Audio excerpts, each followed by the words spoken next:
देश की राजधानी दिल्ली चुनाव के मुहाने पर खड़ी है। आगामी फरवरी 2025 में दिल्ली के विधानसभा चुनाव होने वाले हैं और इसी के मद्देनज़र सभी राजनीतिक पार्टियां बहुत अधिक सक्रिय दिख रही हैं। कुछ ऐसा ही देखने को मिला कल जब आम आदमी पार्टी ने सबसे पहले 11 अपने उम्मीदवारों की घोषणा कर दी। इन उम्मीदवारों की घोषणा के साथ ही ये कहा जा रहा है कि अब चुनावी बिगुल बज चुका है। जहां भारतीय जनता पार्टी ने भी अपनी कई समितियों की घोषणा कर दी, तो आम आदमी पार्टी ने अपनी पहली सूची जारी करके ये मैसेज दे दिया कि वो भी चुनाव के लिए पूरी तरीके से तैयार हैं। इसके साथ ही आम आदमी पार्टी ने एक बहुत बड़ा मैसेज देने की कोशिश की। वो मैसेज ये है कि दूसरी पार्टियों से आए नेताओं को उन्होंने तुरंत मौका दे दिया। इन 11 उम्मीदवारों में से 6 ऐसे उम्मीदवार हैं जो कांग्रेस और भारतीय जनता पार्टी से जुड़े रहे हैं। 3 कांग्रेस के और 3 भारतीय जनता पार्टी के। और सबसे बड़ी बात यह है कि ये नेता मात्र 2 महीने के अंदर ही पार्टी में शामिल हुए हैं, अक्टूबर में और नवंबर में। मैं सबसे पहले बात करता हूं भारतीय जनता पार्टी के कुछ नेताओं की। मेरे सामने उनके कुछ नाम हैं, मैं जो आपके सामने साझा करना चाहता हूं। भाजपा के 3 बार के विधायक रहे ब्रह्म सिंह तंवर, उनको आम आदमी पार्टी ने हाल ही में शामिल करवाया। छतरपुर से ये आम आदमी पार्टी ने इनको उम्मीदवार बनाया है। 2015 और 2020 के चुनाव में भारतीय जनता पार्टी की टिकट पर ये चुनाव लड़े थे और चुनाव हार गए थे। आम आदमी पार्टी ने इन्हें इस बार अपनी पार्टी में शामिल करवाकर टिकट देकर नया मौका दिया है।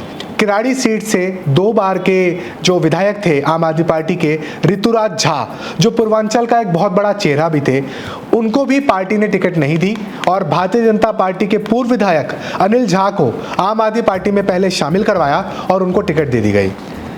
इसी तरीके से लक्ष्मीनगर सीट से 2 बार भाजपा के पार्षद रहे बीबी त्यागी, उनको भी आम आदमी पार्टी में शामिल करवाकर विधानसभा की टिकट दे दी गई है।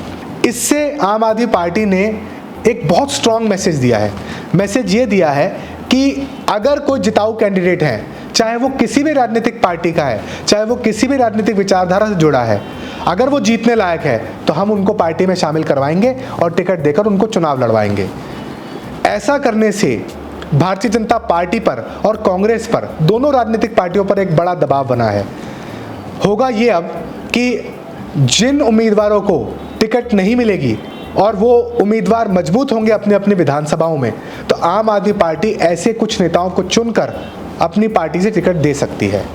इसमें स्थिति पलट भी सकती है, क्योंकि अगर भाजपा के अंदर इस तरीके के नेता जो हैं, जो टिकट की चाह रखते हैं, वो दूसरी पार्टी में जा सकते हैं, तो आम आदमी पार्टी में भी बहुत सारे ऐसे नेता हैं जिनकी चाहत है कि उनको टिकट मिले, लेकिन सभी को टिकट मिलना संभव नहीं है। अब बात करते हैं कांग्रेस के उन 3 उम्मीदवारों की जिनको कांग्रेस ने पहले अपनी पार्टी से कई बार चुनाव लड़वाया, लेकिन इस बार उन्होंने कांग्रेस का दामन छोड़ के झाड़ू थाम ली अपने हाथ में। सबसे पहले बात करते हैं सीलमपुर सीट से मतीन अहमद 5 बार विधायक रहे हैं। उनके जो बेटे हैं जुबेर चौधरी को आम आदमी पार्टी ने सीलमपुर से टिकट दी है। जो जुबेर चौधरी की पत्नी है वो कांग्रेस से पार्षद भी हैं, शगुफ्ता। दोनों ने मतीन अहमद के साथ चंद दिन पहले ही कांग्रेस छोड़कर आम आदमी पार्टी का दामन थामा था। इसी तरीके से वीर सिंह धिंगान, सीमापुरी सीट से इनको टिकट दिया गया है। 3 बार के विधायक रहे वीर सिंह धिंगान और 15 नवंबर को ही इन्होंने कांग्रेस पार्टी छोड़कर आम आदमी पार्टी का दामन थामा है। और तीसरे जो उम्मीदवार हैं जो कांग्रेस छोड़कर आम आदमी पार्टी में शामिल हुए और उनको पार्टी ने टिकट दे दी, वो है सोमेश शौकीन। मटियाला सीट पर पार्टी के सोमेश शौकीन जो है बड़ा चेहरा रहे हैं कांग्रेस का। उन्होंने 18 नवंबर हाल ही में कांग्रेस छोड़कर आम आदमी पार्टी का दामन थामा। आपको बता दें कि 2013, 2015 और 2020 में सोमेश शौकीन मटियाला सीट से कांग्रेस के उम्मीदवार थे। इस बार आम आदमी पार्टी ने उन्हें टिकट देकर फिर से चुनाव मैदान में उतारा है। चेहरा वही है मटियाला सीट से, लेकिन इस बार चिन्ह अलग होगा। आम आदमी पार्टी ने कुछ ऐसी सीटें जहां पर वो चुनाव नहीं जीत पाए थे, पिछली बार 62 सीटों पर, 70 में से 62 सीटों पर आम आदमी पार्टी चुनाव जीती थी। उनमें से जो 8 सीटें वो नहीं जीत पाए थे, कुछ ऐसी सीटों पर उन्होंने अपने उन्हीं उम्मीदवारों को दोबारा मौका दिया है जो चुनाव में कम अंतराल से चुनाव नहीं जीत पाए थे। उनमें सबसे पहले नाम आता है सरिता सिंह का, जो रोहतास नगर सीट से पिछली बार भी आम आदमी पार्टी से चुनाव लड़ी थी। जो भाजपा के जितेंद्र महाजन है, उन्होंने जीत हासिल की थी। इसी तरीके से विश्वासनगर सीट से दीपक सिंगला को आम आदमी पार्टी ने दोबारा मौका दिया है। वो भी 2020 के चुनाव में चुनाव नहीं जीत पाए थे और दीपक सिंगला 16,457 वोट से जो चुनाव हार गए थे पिछला चुनाव, इस बार आम आदमी पार्टी ने फिर से उनको मौका दिया है।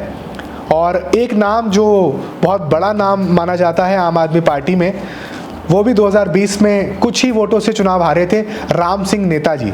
राम सिंह नेताजी को इस बार पार्टी ने फिर से टिकट दी है और उनको बदरपुर सीट से चुनाव लड़वाया है। इसी तरीके से गोंडा सीट से गौरव शर्मा को आम आदमी पार्टी ने टिकट दी है और 2020 में उनको आम आदमी पार्टी की तरफ से चुनाव लड़ते हुए हार का सामना करना पड़ा था।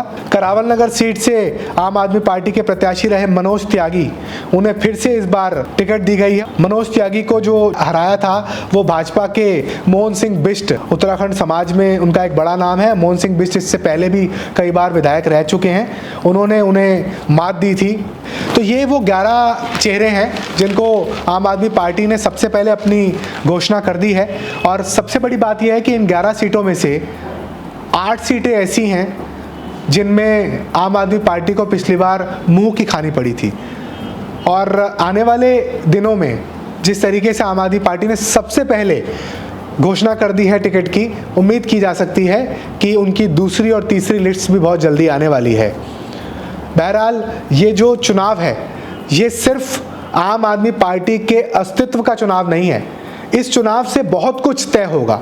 अगर इस चुनाव में भारतीय जनता पार्टी जीत हासिल करने में कामयाब हो जाती है तो ये तय हो जाएगा कि भाजपा की जो नीतियां हैं वो लोगों को पसंद आ रही हैं।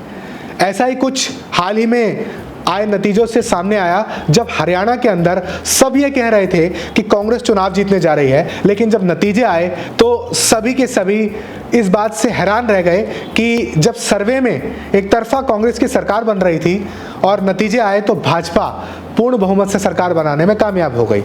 आज हम जब ये विश्लेषण कर रहे हैं तो आज तारीख है 22 नवंबर।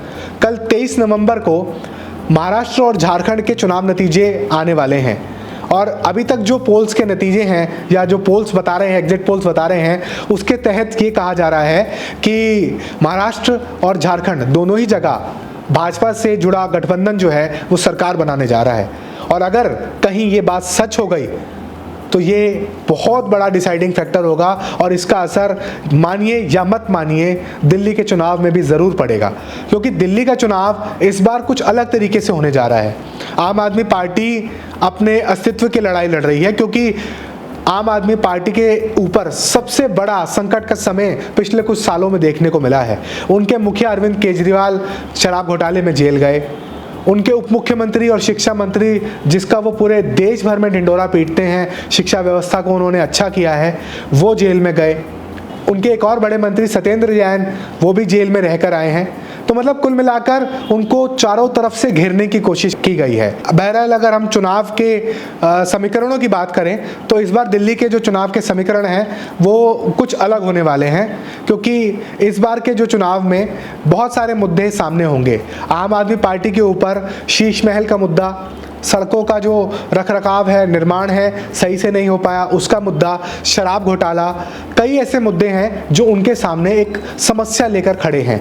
दूसरी तरफ भारतीय जनता पार्टी पिछले 10-15 सालों में सबसे ज़्यादा एग्रेसिव मोड में है। उनका एग्रेसिव होने का एक सबसे बड़ा कारण ये है कि 2 साल पहले जब निगम के चुनाव हुए तो अरविंद केजरीवाल ने ये लिखकर दिया था कि भारतीय जनता पार्टी मुश्किल से 20 से 25 सीटों पर सिमट जाएगी, लेकिन जब नतीजे आए तो भारतीय जनता पार्टी ने लगभग टक्कर दी आम आदमी पार्टी को। और भारतीय जनता पार्टी का शीर्ष नेतृत्व ये समझ गया कि जनता ने उन्हें सपोर्ट किया है, उनका समर्थन किया है।